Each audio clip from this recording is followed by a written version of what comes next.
Abubakar সিদ্দিকের পেছনে।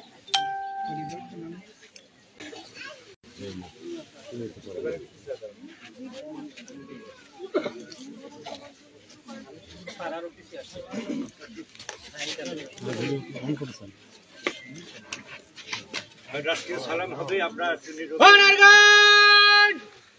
সাবধান হবে, সাবধান। মরহুম বীর মুক্তিযোদ্ধা আবু বকর সিদ্দিকের সম্মানে রাষ্ট্রীয় মর্যাদায় সালাম দেবে। সশস্ত্র সালাম।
Restore your arms. Reverse. left hand up, right hand to Honor guard. মরহুম বীর মুক্তিযোদ্ধা আবু বকর সিদ্দিকের স্মরণে 1 মিনিট নীরবতা পালন করিবে। উপস্থিত সবাই এই নীরবতায় অংশগ্রহণ করিবেন। Honor guard up.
Honor guard up. Honor guard. রাষ্ট্রীয় সালাম দিবে। সশস্ত্র সালাম। Honor guard. অস্ত্র নামে, অস্ত্র না। Honor guard. কাঁধে অস্ত্র দিবে, কাঁধে অস্ত্র। Honor guard. বিরতি করবে। Red শেষ।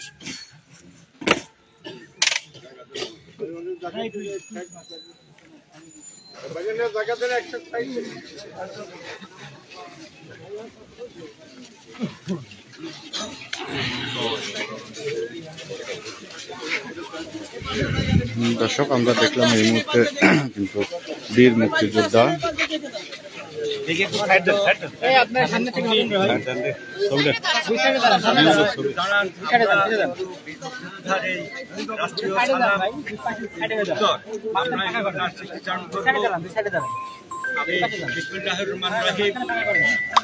আজকে বীর মুক্তিযোদ্ধা আবু বকর সিদ্দিক রাষ্ট্রীয় আপনারা একটু কথা কম বলেন। স্থানে উপস্থিত সম্মানিত মুসলিমগণ, বিভিন্ন ইউনিয়ন থেকে আগত চেয়ারম্যান বৃন্দ, সম্মানিত চেয়ারম্যান বৃন্দ এবং এই জনপদে ভালোবাসার মানুষ ছিলেন, সকলকে আমার সালাম আদাব নমস্কার। আজকে আমার স্মৃতিচারণের পূর্বে আমি গভীর শ্রদ্ধাভরে স্মরণ করি 1952 সালে এই বাংলা ভাষার জন্য যারা জীবন দিয়েছিল সেই শহীদদের প্রতি শ্রদ্ধা নিবেদন করি। আমি শ্রদ্ধা নিবেদন করি 1971 সালে মহান মুক্তিযুদ্ধে 30 লক্ষ শহীদ, 2 লক্ষ সর্বহারা মা বোনদের প্রতি আমি বিনম্র শ্রদ্ধার সঙ্গে স্মরণ করি।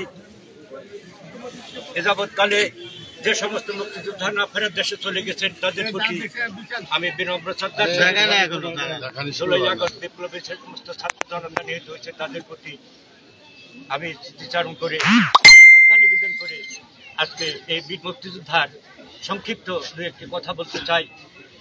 1971 সালে বঙ্গবন্ধু শেখ মুজিবুর রহমান যখন স্বাধীনতার ডাক দিয়েছেন, সেই ডাকে সাড়া দিয়ে এই সিদ্দিকুর রহমান তার দল বল নিয়ে এই নগর বাড়িতে প্রতিরোধ যুদ্ধে অংশগ্রহণ করেন এবং বিক্রমের সহিত সেই সাহসিকতার সহিত চেষ্টা করেছেন সেই পাখানাদার দখলদার বাহিনীদেরকে প্রতিহত করার জন্য।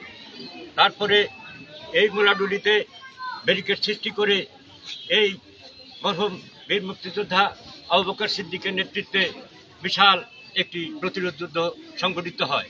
তারপর বড়গ্রামের দক্ষিণাঞ্চল এবং ঈশ্বরদীর এলাকা নিয়ে উনি এই গেরিলা যুদ্ধটা করেছেন এই জনপদে। তারপরে উনি জনগণের একটি দেশ উপহার দেওয়ার পরে উনি জনগণের সেবায় নিজেকে আত্মনিয়োগ করেছেন। এতই একজন জনপ্রিয় লোক ছিলেন এই জনপদে। গোপালপুর ইউনিয়নে 5 বার উনি জনপ্রতিনিধি হয়ে, চেয়ারম্যান হয়ে জনগণের সেবা করেছেন এবং আমাদের জেলা পরিষদের একজন সম্মানিত সদস্য ছিলেন। আজকে তার বিদ্যার প্রতি আমি শ্রদ্ধা নিবেদন করি এবং তার সপ্তপ্ত পরিবারের প্রতি আমি শ্রদ্ধা নিবেদন করি। তার 3টা ছেলে 2টা কন্যা সন্তান রেখে গেছেন এবং উনি আজকে এই স্বাধীনতা যুদ্ধে অংশগ্রহণ করার জন্য আজকে ওনাকে আমরা শ্রদ্ধা নিবেদন করে আমি আমার বক্তব্য বাড়াবো না। আমাদের মধ্যে যদি কোনো চেয়ারম্যান সাহেবরা আছেন ওনারা স্মৃতিচারণ করতে পারেন। ওনাদের সহযোদ্ধা সহকারী ছিল আমাদের চেয়ারম্যান, আমার স্নেহের ছোট ভাই আকবর আলীকে আমি জন ইউনিয়নের চেয়ারম্যান, তার একসঙ্গে চেয়ারম্যানই করেছে, একটু স্মৃতিচারণ করার জন্য আমি আহ্বান জানাচ্ছি। বিসমিল্লাহির রহমানির রহিম। আজকে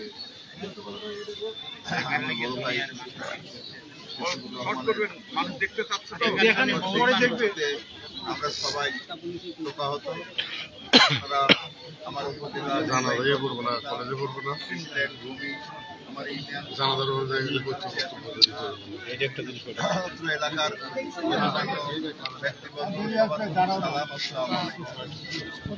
আসলে সিদ্দিক ভাইয়ের এই অকাল মৃত্যুতে আমরা বড়াইগ্রাম থানার যে আরো 6 জন ইউনিয়ন পরিষদের চেয়ারম্যান আছি, আমরা সবাই শোকাহত। আসলে আমাদেরকে সর্বক্ষেত্রে সে দিক নির্দেশনা দিত যে আমরা কিভাবে চলবো, কিভাবে ইউনিয়ন পরিষদ পরিচালনা করব, সকল ক্ষেত্রেই আমরা তার সঙ্গে পরামর্শ করতাম। আমরা বড়াইগ্রাম থানার সকল ইউনিয়ন পরিষদের চেয়ারম্যান একজন অভিভাবক হারালাম আজকে। আমরা তার আত্মার, বিদায়ী আত্মার মাগফিরাত কামনা করি। আল্লাহ পাক যেন তাকে বেহেশতের সর্বস্থান তার জন্য দান করেন। তার শোকাহত পরিবারের প্রতি আমাদের দৃষ্টি থাকবে, তারা যেন এই ধৈর্য ধরার তৌফিক আল্লাহ পাক ওনাদেরকে দেন, এই বলে আমি আমার সংক্ষিপ্ত কথা শেষ করছি। আসসালামু আলাইকুম। ধন্যবাদ ইউনিয়নের পরিষদের চেয়ারম্যান সাহেবকে। এবার আমাদের সহকারী ভূমি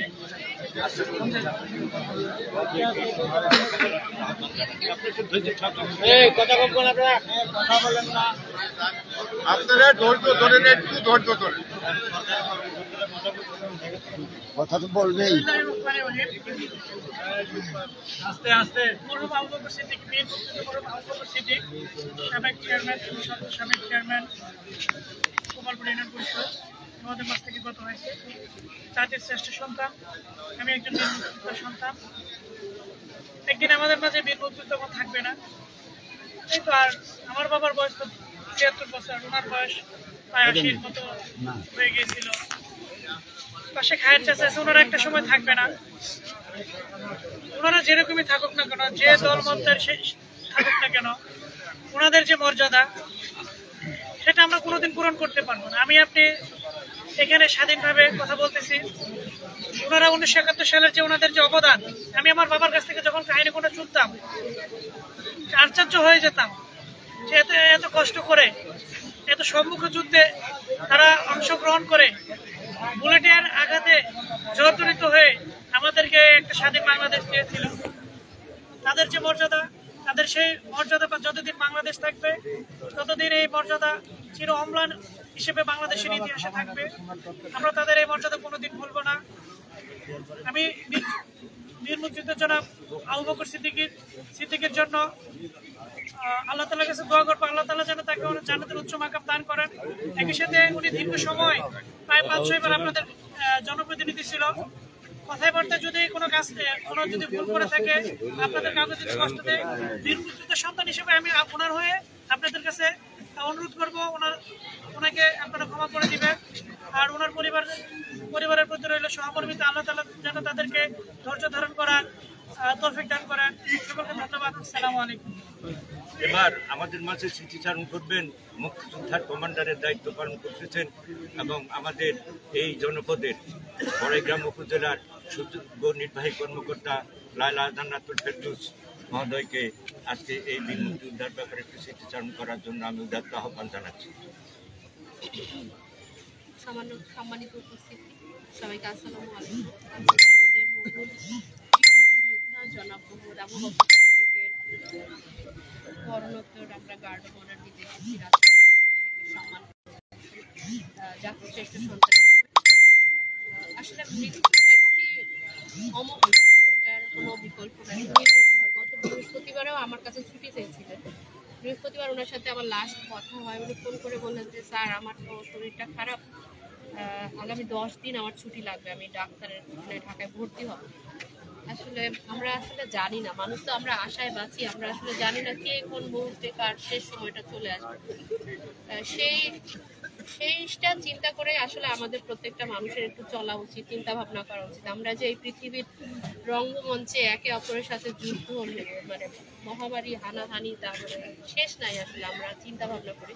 কিন্তু আমরা যদি এই পরম মুহূর্তের কথা চিন্তা করি যে মৃত্যু একদিন আমার সামনে যে কোনো মুহূর্তে এসে হাজির হবে, তখন আসলে পৃথিবীটাই অর্থহীন।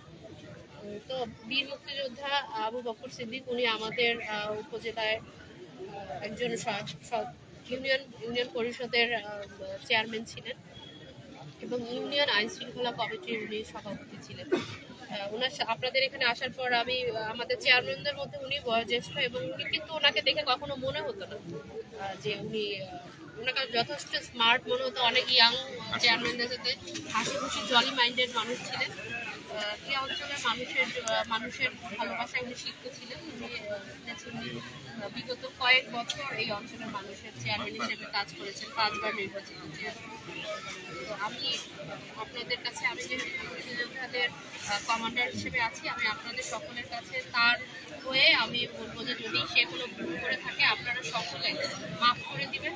আর মৃত্যু তো হলে আর মানুষের কথা বলার বা আর কিছু চাকরি করার থাকে না। কমান্ডার হিসেবে আমি ওনার পক্ষ থেকে সকলের কাছে ক্ষমা চেয়ে নিচ্ছি যে যদি কোনো ভুল করে থাকেন তাহলে আপনারা মাফ করে দিবেন, এবং আল্লাহ যেন ওনাকে জান্নাতের সর্বোচ্চ মাকাম দান করেন, সেই দোয়া আমরা সকলে করব। আর কথা বাড়ানোর আসলে কিছু নাই, আমরা সকলে তার জন্য দোয়া করব। আপনারা সবাই আজকে এখানে এসেছেন, ওনার জন্য দোয়া করবেন, এবং ওনার যদি কোনো ভুল থাকে আপনারা ক্ষমা করে দেবেন। আর ওনার শোক সন্তপ্ত যে পরিবার আছে, সেই পরিবারের প্রতি আমি গভীর সমবেদনা জ্ঞাপন করছি, এবং তাদেরকে বলতে চাই যে ওনার যেহেতু মুক্তিযোদ্ধা ছিলেন, ওনার পরবর্তী কিছু প্রক্রিয়া আছে যেগুলো আমার অফিসে, সেগুলো আমরা দ্রুততার সঙ্গে করে দেবো। আপনারা আমাদের সাথে যোগাযোগ করবেন। আর আমি ওনার প্রতি শ্রদ্ধা নিবেদন করে আমার বক্তব্য শেষ করছি। সবার জন্য হ্যাঁ, ওনার চিনি। আপনারা আসবেন। এখন বলবো কেন জানা যে স্যার কথা বলার পর কথা থাকে না। আচ্ছা, 1 মিনিট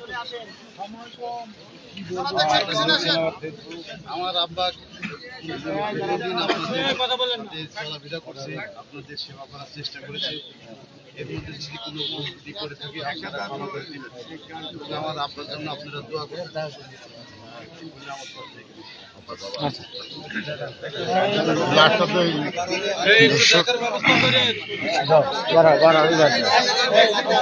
দেখার ব্যবস্থা করেন।